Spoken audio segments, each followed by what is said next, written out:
Hello friends, स्वागत है आप सबका आपके अपने यूट्यूब चैनल पर। आज हम लोग जीके जीएस का सेट 7 सॉल्व करेंगे, जो जी एसएससी और सभी वनडे एग्जाम्स के लिए बहुत ही ज़्यादा इंपॉर्टेंट है आज की क्लास। तो आइए देखते हैं आज के प्रश्नों को। हमारा आज का पहला प्रश्न है, भारत का केंद्रीय औषध है यानी कि औषधि अनुसंधान संस्थान कहाँ पर स्थित है।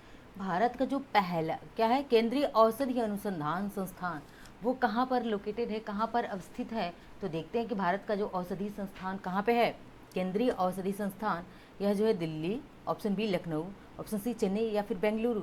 तो भारत का केंद्रीय औषधि अनुसंधान संस्थान कहाँ पे है, ऑप्शन बी राइट है, लखनऊ।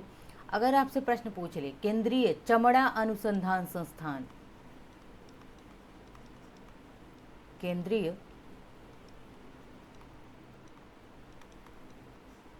ठीक है, केंद्रीय चमड़ा अनुसंधान संस्थान वो कहाँ पर है, वो चेन्नई में स्थित है। ठीक है, चेन्नई में है। आगे देखिए, एक अलग से क्लास आपको अभी थोड़ी देर बाद मिलेगी सारे रिसर्च सेंटर्स पे। ठीक है, क्योंकि आपके सबके एग्जाम में एक रिसर्च सेंटर से संबंधित क्वेश्चन तो रहता ही है कि अनुसंधान संस्थान से। तो आपको सारे रिसर्च सेंटर की कौन सा रिसर्च सेंटर कहाँ पे लोकेटेड है, आपको उससे संबंधित आपको वीडियो अभी मिल जाएगा थोड़ी देर में। ठीक है, आगे बढ़ते हैं, देखते हैं दूसरे प्रश्न को।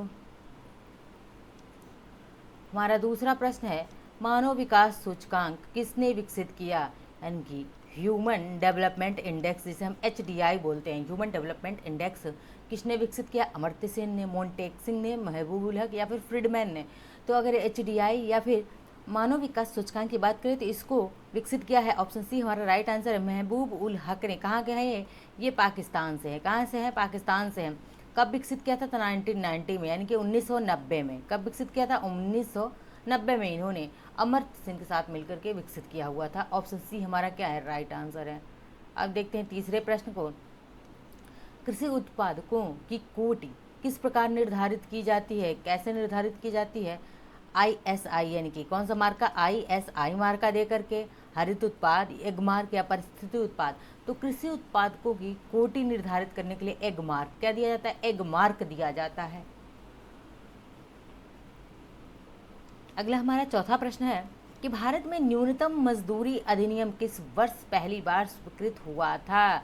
तो भारत में पहली बार न्यूनतम मजदूरी अधिनियम कब पारित हुआ था, तो 1948 में पारित हुआ था। ऑप्शन बी हमारा राइट आंसर है। बढ़ते हैं अगले प्रश्न की तरफ। हमारा पांचवा प्रश्न है आज का हमारा, इंसुलिन का आविष्कार किसने किया है। तो देखिए, इंसुलिन की कमी से कौन सा रोग हो जाता है, तो इसकी कमी से मधुमेह या फिर डायबिटीज़ हो जाती है। क्या हो जाती है, मधुमेह या फिर डायबिटीज़ रोग होता है इंसुलिन की कमी से। निकलता कहाँ से है, पैंक्रियाज से निकलता है। कहाँ से निकलता है इंसुलिन सिक्रेट, कहाँ से होता है, पैंक्रियाज यानी कि अग्नाशय। बात करें पैंक्रियाज की, तो यह कैसी ग्रंथि है, इंडोक्राइन एंड एक्सोक्राइन। कैसा, यानी कि इंडो एंड एक्सो दोनों, इंडोक्राइन एंड एक्सोक्राइन दोनों तरह की ग्लैंड है पैंक्रियाज। इस और यहीं से क्या निकलता है, इंसुलिन सिक्रेट होता है, निकलता है। इसकी कमी से मधुमेह रोग हो जाता है। अब कह रहे इसी इंसुलिन का आविष्कार किसने किया था, तो इंसुलिन का आविष्कार ऑप्शन बी हमारा राइट आंसर है, बार्टिंग नहीं बल्कि क्या होता है, Banting, William Banting, F Banting, William नहीं एफ बेंटिंग। ठीक है, एफ बेंटिंग ने इसका आविष्कार किया है इंसुलिन का। ठीक है, आगे देखते हैं छठा प्रश्न हमारा। छठा प्रश्न हमारा है, अमेरिका की खोज किसने की।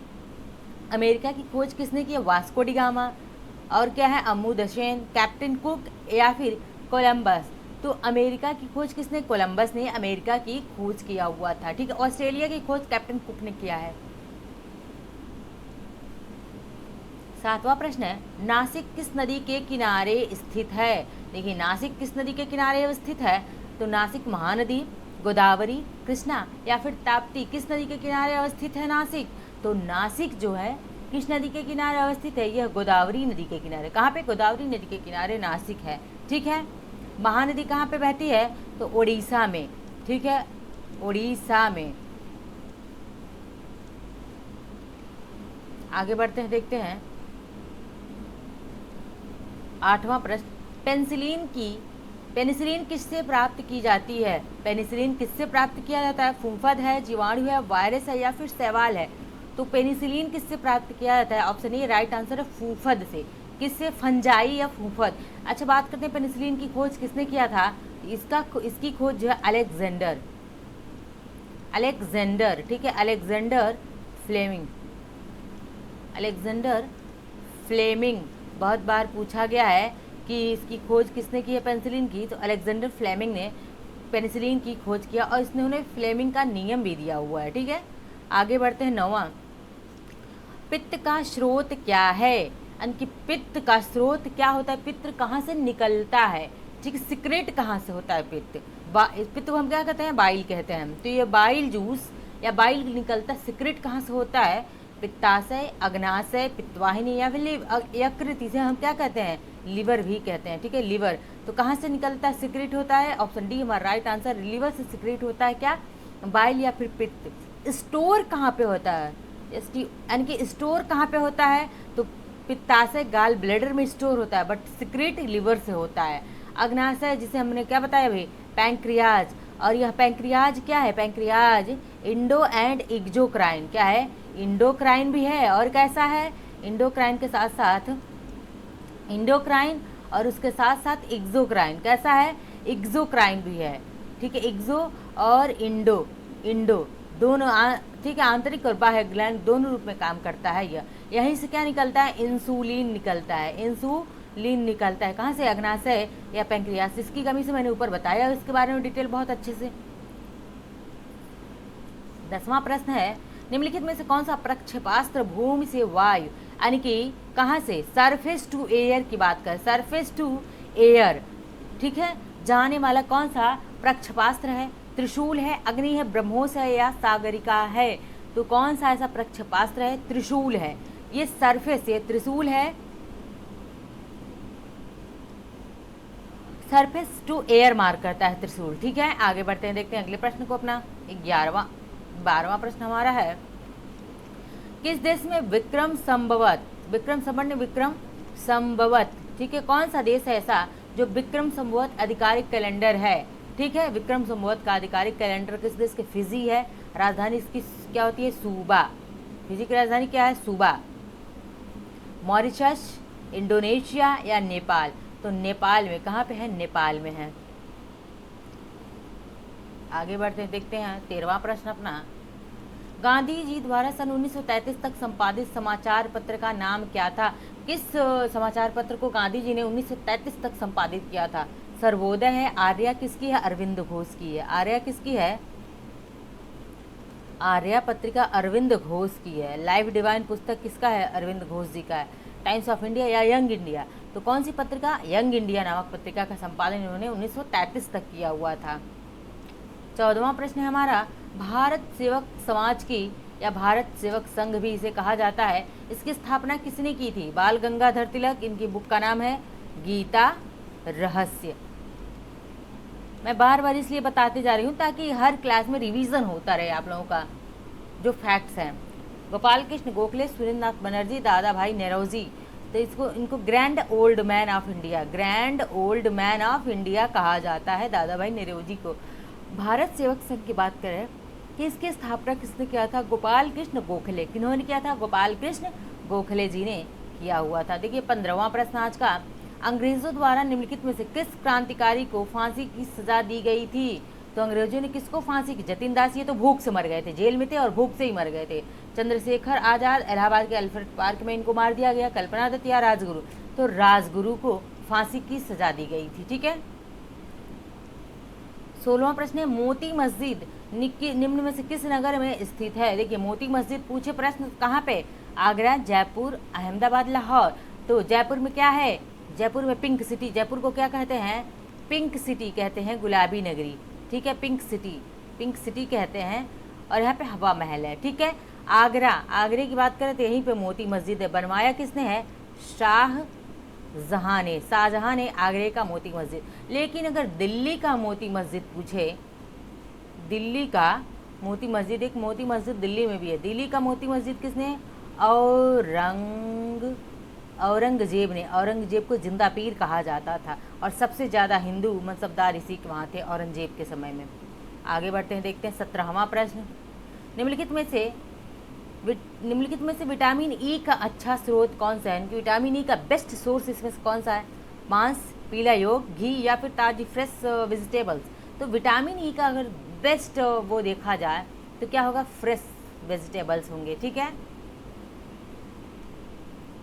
आगे देखते हैं 18वां प्रश्न, पेनिसिलिन किससे प्राप्त होती है? यह प्रश्न ऊपर आ चुका है कि पेनिसिलिन किससे प्राप्त होता है? फूफद से। Option A.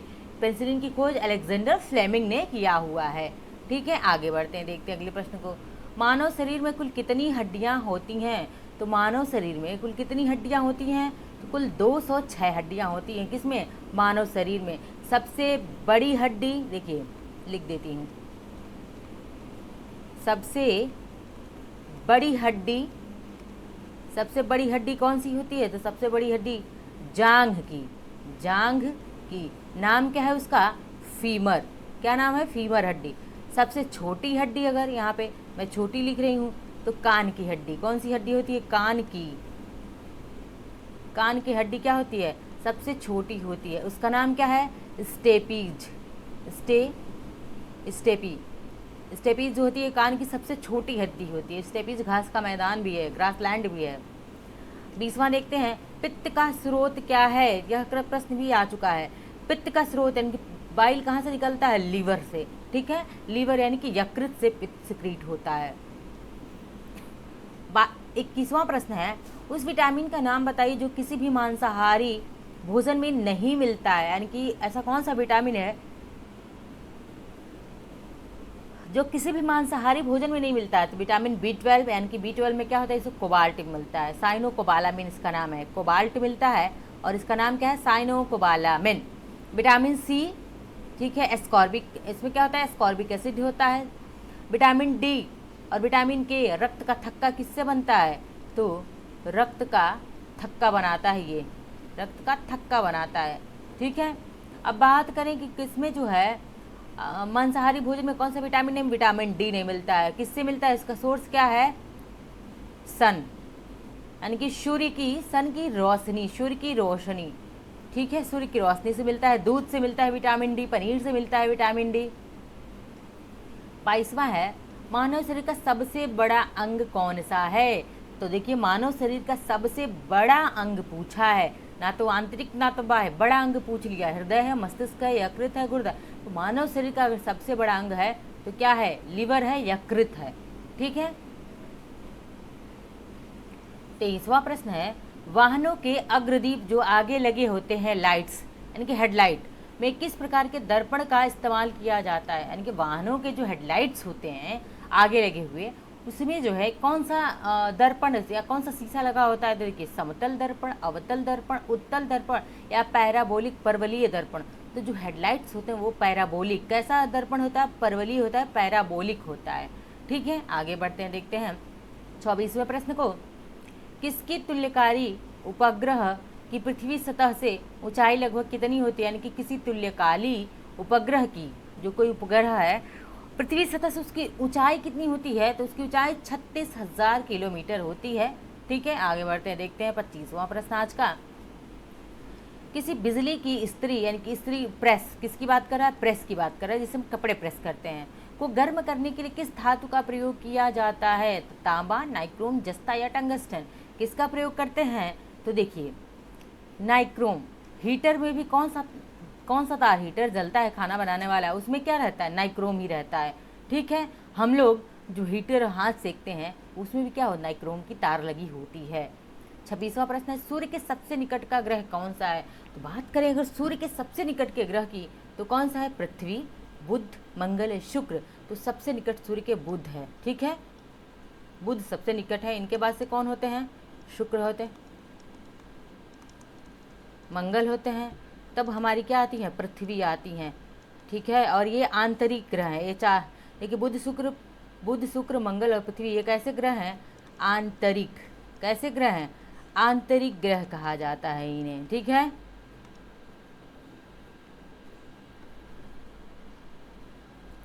आगे बढ़ते हैं, देखते हैं 27वां है, जंग से बचने के लिए लोहे से बने पानी के पाइपों पर जस्ते की परत चढ़ाने को क्या कहा जाता है? यानी कि लोहा होता है, उसको जंग से बचाने के लिए उस पे जो चढ़ाया जाता है परत जस्ते की, उसको हम कहते क्या है उस प्रक्रिया को? पहली चीज़ कि लोहे को जंग से बचाने के लिए चढ़ाया क्या जाता है, तो जस्ते की परत। देखिए एक और प्रश्न में एक और प्रश्न आ गया, जस्ते की परत चढ़ाई जाती है, और उस प्रक्रिया को क्या कहते हैं? जस्ते की परत चढ़ाना, मिश्र धातु बनाना, वल्कनीकरण या यशदीकरण। तो उसको हम क्या कहते हैं? यशदीकरण, यानी कि गैल्वेनाइजेशन। क्या कहते हैं?